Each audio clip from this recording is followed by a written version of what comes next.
Hi guys, I'm Shmee, hello and welcome back to the channel where today we're going to talk about the values of the former Shmeemobiles, the cars that I have previously owned and whether there are any that I regret selling because they've appreciated since. Now I currently own 17 cars, most of which are here at the Shmuseum right now, but in my life since buying my first car 18 years ago, I have owned 53 cars. That means I've sold 36, but still own about 30%, about a third of the cars that I've ever bought. But out of all of those, I want to go through today what they cost me, what I sold them for, and what they would be worth if I still owned them today, and whether there are any that I should regret selling because they've now appreciated in value. And you're probably about to be in for a bit of a surprise. We're talking everything from my first Renault Clio through plenty of quirky cars, the Mercedes, the BMWs, even the couple of McLarens that I've sold to date as well.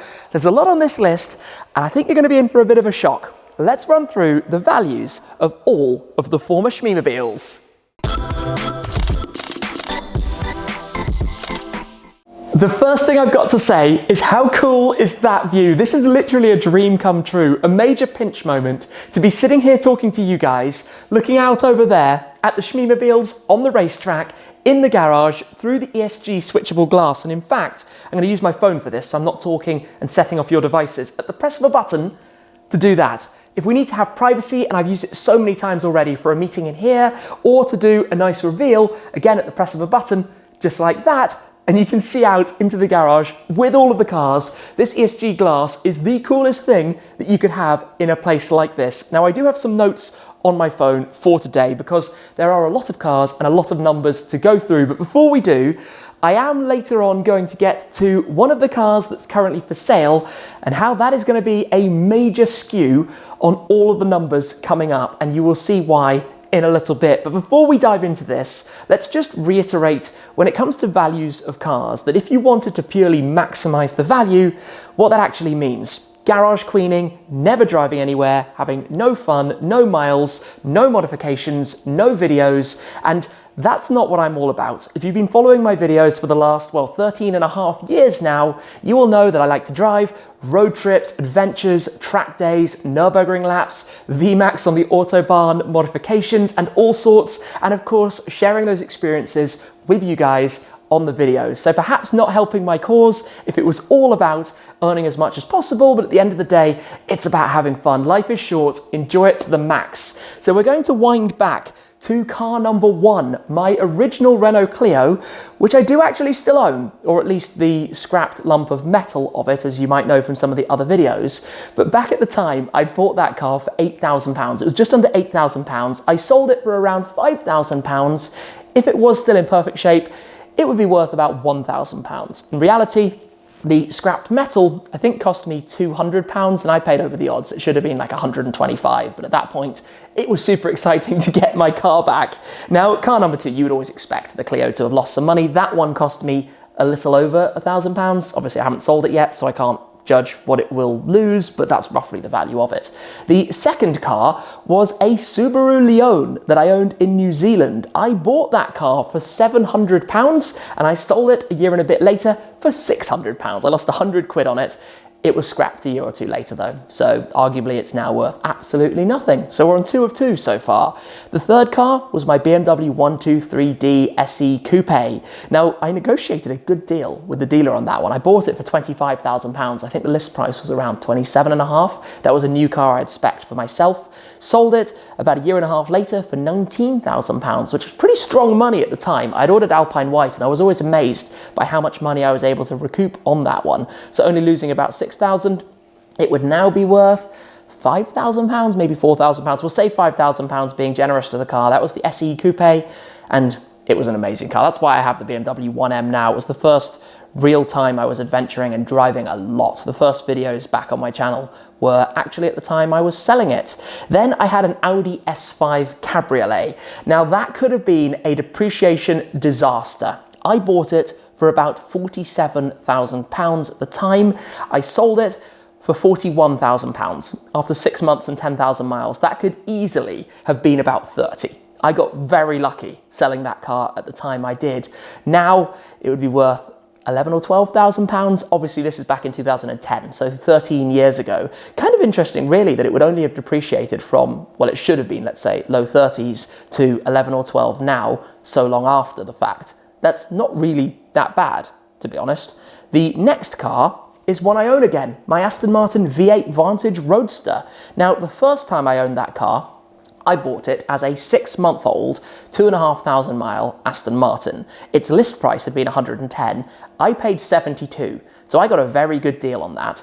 But I did go and sell it about a year and 9 months later with a whole lot more miles. It had 19,000 miles for 52.5, and that 20 grand or 19,500 pound hit back then was pretty horrendous. I'm not gonna lie, I probably hadn't really established in my mind how much a car like that would depreciate, but hey, we all live and learn. I actually bought it more recently for around 10 grand less than that again, so arguably it wouldn't have gone up at any point. It would have softened more and had come back up, but I didn't get it in that dip, so to speak. Then next up was a mini Countryman S All-4, Cooper S All-4, the 4-wheel drive Countryman, which I bought for £27,000, owned for a year or so and lost a lot of money and sold it, I think, for £17,000. So I lost about 10. It would now be worth about 5 grand though. So arguably sold again at a good time, although it didn't feel like a good time at the time.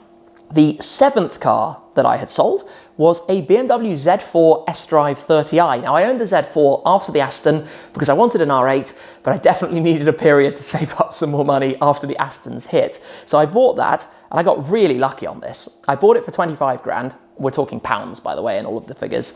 And I sold it for 25 grand. As a Part X, as it happened, it would now be worth around 12, which is not that bad considering we're talking back in 2012 here. Like, that's not bad in 11 years to have only lost about half of its value since then, from my understanding, and I'm ballparking figures here. I'm sure you've worked that out from a very little bit of research across a whole lot of cars, so I apologise in advance if I've got anything wildly wrong. Now, car number 8 was another painful one, the R8 V10 Spyder.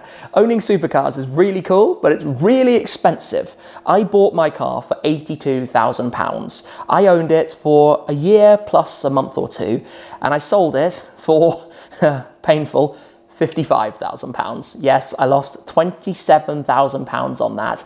And now it would be worth about 50. So in 10 years, it's only lost another 5 grand. Anybody who bought an R8 V10 Spyder 10 years ago, you've done pretty well. £500 depreciation per year was a very, very, very good move. To round up the first quarter of our cars today, we have the Morgan three-wheeler. Now, this is an interesting one because they were 40 grand. It went for 40 grand and they're still worth about 40 grand. The values never really changed. They always kept their value, and that's been amazing to see and watch. I didn't have it for the longest period of time, but even now, you might even get a touch over 40 for the same car, which is amazing to think about. A quick pause before we're going to have some pretty shocking depreciation figures, but something I've never told you guys before. One of the former Shmeemobiles, without mentioning which, after my ownership, was involved in a bit of a shunt. Now, if that was a car you were looking at buying, you'd want to know about it, which is where the sponsor of today's video steps in, CarVertical. Now, as you know, I run CarVertical checks whenever I'm buying a car. Say, for example, on the BMW 1M, where it revealed a little discrepancy with the mileage. Now, it turned out to be nothing simply due to rounding on a sales advert, but that's the kind of thing you'd want to know about prior to buying a car. CarVertical are connected to all sorts of different government databases, insurance registries working in many different countries, meaning access to all sorts of information to help save you time going to view a car and money, of course, buying the wrong thing. Now take a look at this BMW M3. That looks on the face of it fine until you dig in and see that there's been some accident damage in its history, and you'd want to know about that if it had been fixed up, like, for example, this BMW M5. Now, on the face of it, that's completely fine from 2021. Take a look a year earlier in 2020, and you'll see that that had quite a nasty accident. In fact, it's had a bit of a Matt Armstrong do up to it. No, I'm just kidding. I like your work, Matt.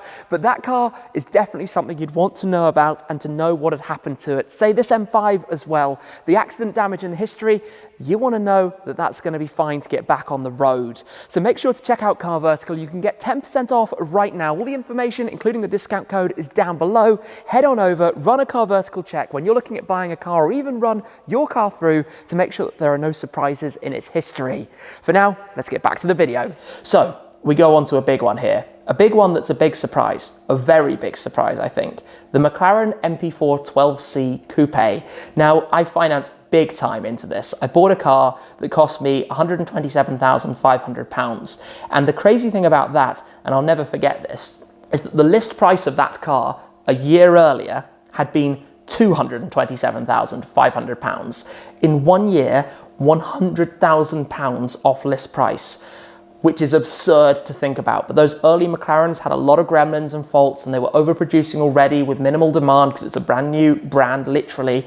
And yeah, values were only going one way. So I got really lucky because a year later, when I came to selling it, I actually sold it for the same money. Well, £2,000 less, for £125,000. So that was a mega, mega deal, if I can say so, being able to sell out of it for a very sensible price. Now, however, it would have lost a staggering 55 further. It would only be worth £70,000 or so for a McLaren MP4 12C from 2012 with quite high mileage. Of course, I traded up into the 650S Spyder. Again, I did quite well. I got really lucky in the early days of McLaren. I've got to say, people always ask me, like, why was I some kind of ambassador or something for McLaren? Nothing like that. I loved the cars for their engineering, their technology, the fact that they were so different. And I also loved that I was getting very lucky with the deals because I bought my 650S Spyder, which listed for around 255 as an ex-demo for 185, 70,000 off as a 3-month-old car. It was almost certainly hitting some budgets, or some targets, we should say, at the end of a quarter. I then sold it, probably only, I want to say, 7 or 8 months later for 177. So I lost £8,000. It would now be worth, brace yourself for this, it would now be worth about 90. It would have lost half of its value from there, around £87,000 from when I sold it. Admittedly, in 7 or so years, are we? From that, 8 years actually, 8 years this month in fact, but that's a big hit. Then we had the Abarth 595C, which I had bought for about 17,000, another ex-demo car, sold for 13,000 as you'd probably expect, but they've actually held really well since. The Abarths of that generation would still be around £9,000 today, because of course it didn't really change all that much. They've now gone out of production with the new electric cars, but yeah, quite impressive really that it held quite so well. We then get to a really exciting one, the 675 LT Coupe.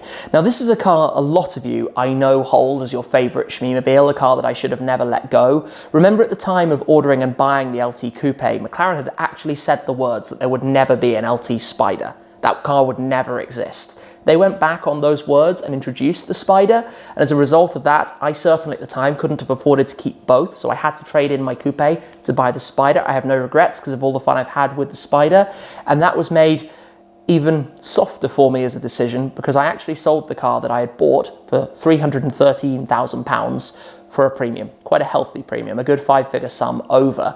Now, that car would now be worth, I want to say, around £210,000, £215,000. So from where I bought it, down 100, but from where I sold it, quite decently over 100, which is not something I can complain about. And as much as I would love it back, and remember it was for sale actually at one point a couple of years ago, maybe 3 years ago I want to say, and I did go and take a look at it, but couldn't justify spending another £200,000 on the car at that time. And at the end of the day, I'm never going to sell my Spyder, so it doesn't make sense to have two of the same car. I love variety, as you know, in the garage. We move next to my first Porsche, the 981 Cayman GT4. Now I had bought that car at list price, super lucky to get an allocation, and one of the reasons I got an allocation was because I was happy to buy a car without the Club Sport pack, without the carbon buckets, which were obviously in very high demand, and if you wanted to lock one in, the dealer basically gave me an opportunity to do it super fast, go get that car placed, and I was directly on board with that. Very excited. So I bought it for 82,000. I actually sold it after 10,000 miles for 87,000, made about £5,000 on it. Now it would be worth around 65,000, so down around 20 from where I sold it. So to this point, everything's down, which makes me feel quite good at this moment in time. Keep tuned though. Next up, my original classic Mini, the Rover Mini Cooper Sport that I bought for about 10,000, sold for 10,000 and is now worth 10,000. Their values have not changed at all, completely flat. And I'm not factoring in inflation into any of this yet because over that whole period, it hasn't really been hugely dramatic. It's getting very dramatic in the last year or two, but including those cars, nothing really to add. Next one, another pretty sizable hit for a very short ownership, was my Aston Martin Vanquish Volante. Now, I had started looking for a DBS, then I went up to a DBS Volante, then to a Vanquish, then to a Vanquish Volante, because Man Math said this was a good idea, and ended up spending 150,000 for my Vanquish Volante Carbon Edition, which was a lot of money, and when it came to selling it, about 4 or 5 months later, even getting 130 back was a challenge, to lose 20 grand. It would now be worth about 90 as well. So I sold that in, I want to say 2017, late 17, so about 6 years ago.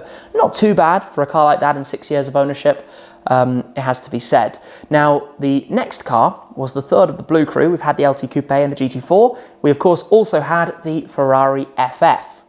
I had bought my FF for £159,000, and I went on to sell it after 2 years and a lot of miles for 135. So I lost £24,000, and it would actually still be worth now about 110,000. They've not lost all that much money since, which is quite impressive. And I think with the Pura Sangue now hitting about 400,000, it's going to pull up the values of the Lussos and in turn the FFs as well. They're probably quite a good buy at the moment, but you've got to watch out for a lot of warranty type issues with them and things that, especially with the four-wheel drive system as the cars get a little bit older, need some regular maintenance and probably need some changes.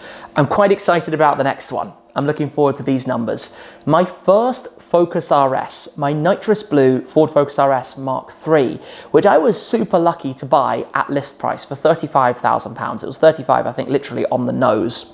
I ran it for a fair while. Was it a year and a half, 2 years before I sold it? At a low point in the market. I sold it for about £23,000. Now, the reason I say that is because this is our first car that would now be worth more. It would now be worth around 25,000. So a good 5 years later, it would now be worth about 2 grand more than I sold it for. It's amazing to see what the values of the Focus RS have done, but honestly, I think it's a fabulous car. Like, I've still got one, I've had 3 in total. I've also had the GR Yaris and driven plenty of other cars in the same segment, and I love the Focus RS. I really do. So I can see why demand is so high. We then get to one that I know is going to surprise a lot of people, because especially here in the UK and also in the US, this makes no sense. My Porsche 911 GT3, my 991.2 GT3 that I bought in Europe, had in Germany, and sold after 6 months and 10,000 kilometers. I actually had to sell it in a bit of a rush because Ford came calling and they needed the cash deposit of 50% to place the order for the GT, and I didn't have a spare £275,000 down the back of the sofa, so something had to go, and I owned the GT3 outright, so off it went. But I bought the car for a list price, including a lot of options, we went very high on the spec, of €187,000. I then sold it at a loss. This is something that in the UK and the US doesn't really happen, but in Europe, because you can just walk into a dealer and buy one, and people were really shocked at the time that I could get an allocation, but I literally walked into a dealer and bought one, just as I could now with a RS Spyder or a GT4 RS or something. You could just walk in and buy one, which is odd, and I know Brits in the comments are probably getting really riled up by that. So I sold it for €22,000 less, 165,000. And it would now be worth around 155,000. So in the 4 years since, it's barely lost anything, which is quite impressive. Is it 5 years since? It's 5 years since. But certainly at the time, to lose what I calculated back then was actually not as bad as it sounds, purely due to currency fluctuation, because obviously being a Brit, I had bought it by transferring money to Europe and then back again. It lost €22,000, which should have been around £16,000. In reality, it was around £12,500 that I lost on the car because of the currency moves from early 2018 until later 2018. Next car though is a cool one. The Suzuki Jimny. The Jimny was really, really late. I intended to have it for around 6 to 9 months before my G63 arrived. It came really late and the G came really early. So I ended up barely owning the Jimny for more than about 5 minutes. I bought it for the list price, which was 18,000. I sold it for a small premium. I want to say it was about 20,000 at the time. A friend had a friend who was looking for one, and it just it didn't make sense for me to keep it. But amusingly, it would now be worth around £25,000. The Suzuki Jimny had a very short lifespan due to the engine and homologation and whatnot, which means that nowadays they're worth more than I sold mine for 3.5 years ago or 4 years ago, which is crazy to think for a Suzuki. Who would ever have expected that before that car actually came out? The next one is another terrifying one, the BMW M8 Competition that I had in Germany. Timings of this went totally wrong. Delivery was May 2020, couldn't go back to Germany, eventually did get back to Germany. Brexit then came in, had to leave Germany. So it all went very wrong. The car was very short-lived. It had a list price of around 160,000 euros. It went for a big chunk down from that. I think it was about 130, and it would now be worth around 100,000 euros. That didn't go well. That didn't go well. I'm surprised it hasn't gone down more though. I would have thought in 3 years it would have lost more than only, what is that, 40 odd % of its value. I'd have thought it would have tanked a little bit more than that. Now, next up is the first really, really painful one. And there are a few very painful ones to come. So bear with me on this. My first AMG GTR. Now, don't get me wrong. I had an epic time with this car. I bought it for 160,000 from Mercedes here. And I did the upgrades with Opus, well, Rentec at the time. I did the upgrades and had lots of fun in Germany, Nürburgring laps, Autobahn, drove a stupid amount of miles in it, around 20,000 miles, which, knowing I was eventually going to need to sell it, was a bad idea. So when the time came to sell it, and we advertised it by far the cheapest car on the market, it took a very long time to sell, and when it did eventually sell, I returned £107,000. I lost £53,000 on that car. And the funny thing is, what's it worth today? Still about £107,000. Still about what I sold it for, which is, I don't know, it's painful, but it's life. I enjoyed the car an awful lot. I had so much fun with it. The beast of the black hell. I'll always hold those memories very highly. So it is what it is, and it ultimately led on to the Pro, the Roadster, and the Black Series, and everything that's happened since. Next up, my second Focus RS, the Red Edition. Now this is a hard one to gauge because we did a lot of modifications. It cost £39,000 to begin with, spent around £15,000 in upgrades in total, sold it for more than 39. For a premium, it's probably worth about the same now. Obviously, you don't get all of your money back on the options. It was a small premium over what I had bought it for. At the end of the day, I had a lot of fun with it as well. Next one is another surprise, another big surprise, my Toyota GR Supra. I was lucky to secure an allocation for the A90 edition, fastest finger first. They literally sent an email to all deposit holders, and the first ones to click would get the A90. It was that simple. I saw the email pop up, and I was like, done, done, done, done, done, straight away from my phone. I can't remember exactly where I was, but made sure it happened. Bought the car then for, I think it was £56,000, sold it after not very long for £40,000. No such thing as collectability when it comes to something like that. Lost 16,000 on the 1 of 90 A90 edition. It would now be worth a touch more. It would be now worth about £45,000, ironically. So far, forget the supercars, the stuff that would be worth more than I sold it for, we have had the Focus RS, the Suzuki Jimny, and the Toyota Supra. Those are the three that would now be worth more money. Doesn't make any sense really, does it? So we move on from the Supra to the GTC4Lusso. The first Lusso, because I have owned two, and we'll get to the second one in a moment. I bought this for a very punchy price because it was a friend's former car. I had known the car back from when it was being spec'd. So I bought it for £210,000, a little over 200 grand. Sold it after nearly 2 years for about £160,000. I lost 50 grand, but again, I used that for so many things, even off video. Same with the more recent Lusso, just regularly going longer distances in the background. Nothing beats a Ferrari V12, along with the luxury, along with the practicality. I've always loved that format. FF, Lusso, and soon Puro Sangue. You can probably tell that that's a car that I like driving a lot. It would probably now be worth quite similar money. It's quite hard to gauge these things, but V12 Lussos, bottom of the market is roughly 160,000. Then we had the 718 Cayman GT4, which is another that follows a format we've seen before. Bought for 87,000, sold for 87,000, probably worth 87,000, roughly speaking, for the car that I owned. Another big hit, another very big hit, the AMG GT R Pro. The Pro was a really cool car, but I think it was a bit confused. A lot of people didn't understand where it fit between the GTR and the inevitable Black Series that would follow, because engine-wise, performance-wise, it matched the GTR, just had a bit more aero on the bodywork, the wing, the flicks. Looked amazing if you ask me, but it cost £188,000, and I sold it for 135. lost 53 grand, 53,000 pounds. And I think it's probably worth similar now. There are not very many for sale. And when they do come up, they tend to get advertised far more strongly, but I don't believe that's the price they sell for. Remember, asking prices and actual sale prices are not the same thing. You can't judge what somebody's asking for a car. I mean, I could pop my Ford GT for sale asking 5 million, but that doesn't mean it's worth 5 million, not at all. So these things are quite hard. You need to look at what they've actually sold for. Auction prices tend to give a pretty good indication of that. We then have the G63, another cool one. Bought it for £155,000 list price, sold it for £155,000 3 years later.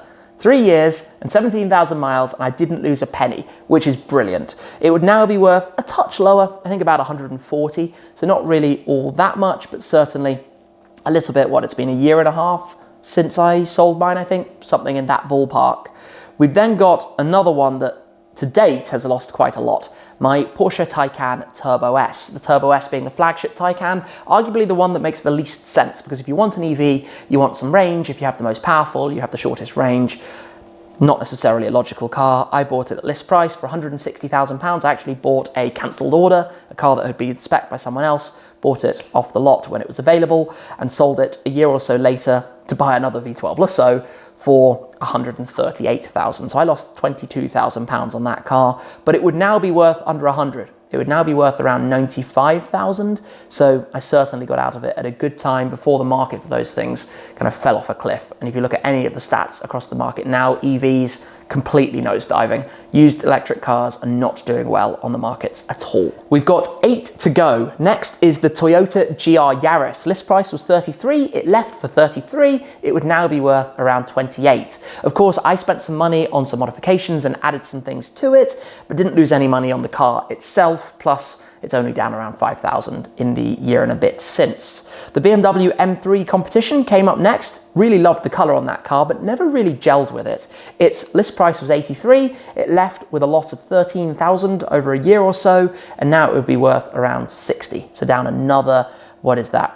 Well, 10,000 since when it left from me.